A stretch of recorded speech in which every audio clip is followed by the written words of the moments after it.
কত দাদা?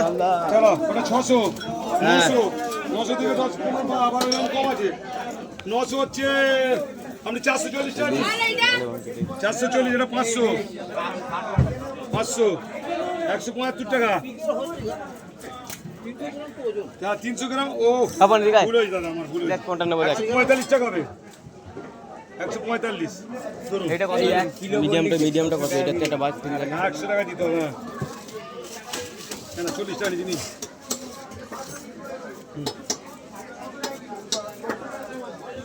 কিলো 500 টাকা কিলো 400 টাকা কিলো না দিচ্ছি আচ্ছা 500 টাকা এটা কত দাদা? এটা কত বলুন কম বলুন এই 900 100 440 টাকা 400 টাকা 500 টাকা নিস এইটা 400 টাকা 500 ওটা দেখে নে, ভালো দেখে নে, বড় দেখে একটা দেখে নে। 750 আছে আচ্ছা 750 হচ্ছে তোমার 100